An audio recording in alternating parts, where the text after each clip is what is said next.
Il est vrai que tout le monde ne me connaît pas sur les réseaux sociaux, mais évidemment, je pense qu'avant de ramener une histoire à quelqu'un qui fait des vidéos, à un coach et tout, parce que moi, je ne fais pas que faire des vidéos, je suis coach certifié en développement personnel et en gestion matrimoniale. J'accompagne les hommes et les femmes dans leur développement personnel et je les aide à trouver des solutions à des problèmes qui peuvent les bloquer dans leur vie. Donc, c'est un métier que je pratique. Au-delà de ça, je peux faire des vidéos de motivation, donc pour motiver les gens qui ne viendront pas forcément en coaching. Et à ce propos, je reçois des story time. Il y en a que je publie et il y en a avec lesquels je fais des vidéos comme celle d'aujourd'hui. Alors, si vous avez déjà entendu quelqu'un dire « Le mari de ma patronne veut me donner l'argent que je lui ai demandé, mais il veut coucher avec moi sans préservatif. Que faire ?» Dites à cette personne de venir suivre ce message parce que j'ai beaucoup à dire.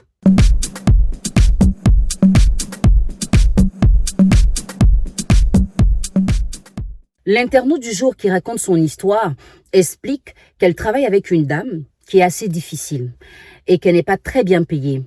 Alors elle est allée voir le mari de sa patronne pour lui demander de lui faire un prêt ou un don parce qu'elle avait besoin d'argent pour se lancer dans une activité. Je vous invite toutes à être autonomes financièrement, à travailler, à créer de la richesse. Mais je ne demande pas de faire n'importe quoi pour atteindre ce niveau-là. Parce que moi, je travaille sainement, durement, tous les jours, parce que je veux atteindre mes objectifs. Il y a des dérives dans lesquelles je ne rentre pas et j'espère ne jamais pouvoir entrer dedans. Qu'est-ce qui fait qu'une employée peut aller être en contact avec le mari de sa patronne? Tu ne me dis pas tout, ma chérie.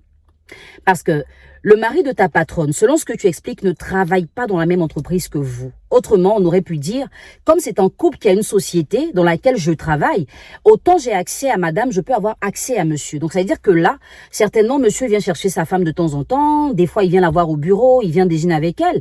Et c'est là que tu as essayé de te rapprocher. Et je ne suis pas sûre que ce soit sa femme qui t'ait donné son numéro de téléphone, puisque tu dis qu'elle est très difficile. Donc tu t'es arrangé pour avoir le numéro de téléphone du mari de ta patronne. Peut-être quand elle t'a dit, fais-lui livrer telle nourriture, appelle-le pour lui dire telle ou telle chose, tu en as profité pour garder son numéro. Et c'est un homme avec qui tu as eu l'habitude d'échanger, parce qu'on ne peut pas demander de l'argent aussi directement à quelqu'un avec qui on n'a pas d'affinité, sans être...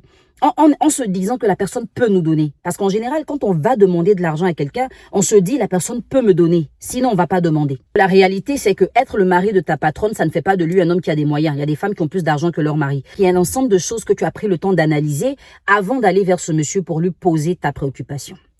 Dans quel coup cet homme pourrait te dire « Je te donne l'argent que tu demandes, mais il faut que je couche avec toi sans préservatif ». Aucun homme ne peut aller directement comme ça parler à une femme. Tu n'es pas une prostituée.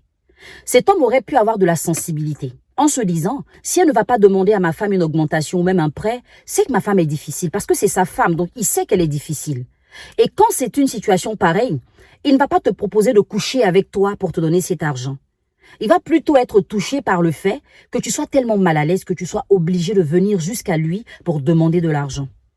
Cet homme pourrait te ramener vers sa femme ou attirer l'attention de sa femme en disant, fais un geste à ta petite là parce qu'elle est assez bien. Elle fait bien les courses, quand tu l'envoies, tout se passe bien. Essaie de lui faire un geste. À la limite, il te donne cet argent et puis il rompt tout contact avec toi parce qu'il a envie de t'aider. Mais vous n'assumez pas être des allumeuses, des provocatrices. Aujourd'hui, certaines femmes misent beaucoup plus sur leur corps que sur toute autre chose.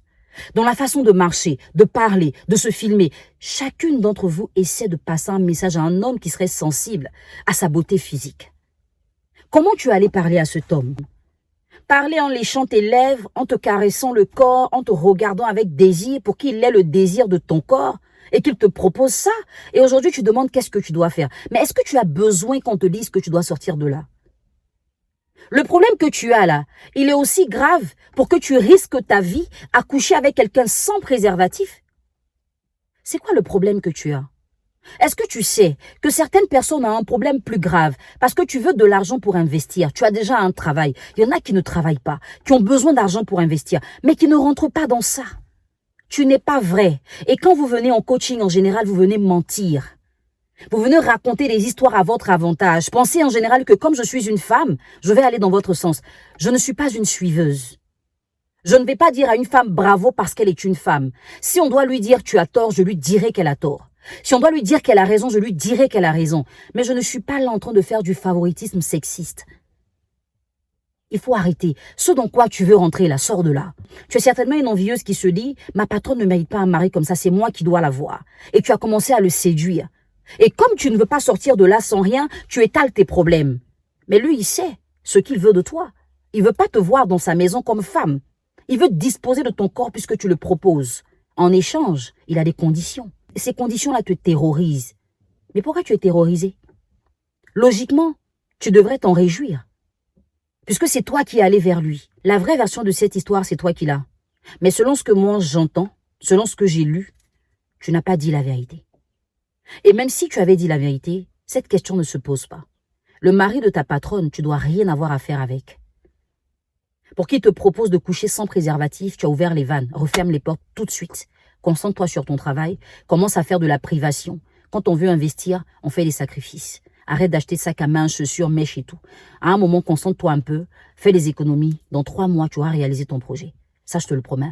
Des femmes qui viennent à mes conférences et à mes formations ont atteint cet objectif. Ça, je vous félicite à nouveau. Vous qui, le 9 octobre, avez rendu votre témoignage de comment vous êtes sortis de la dépendance financière à l'autonomie au point de faire prospérer vos affaires. Vous qui avez cru en mon travail et qui êtes venu apprendre, qui avez changé la direction de vos vies, je suis fière de vous, je vous félicite. Il y a des femmes comme ça qui ont réussi. Donc, toi aussi, tu peux réussir. Pas forcément en baissant la culotte d'un homme. Passe une bonne journée.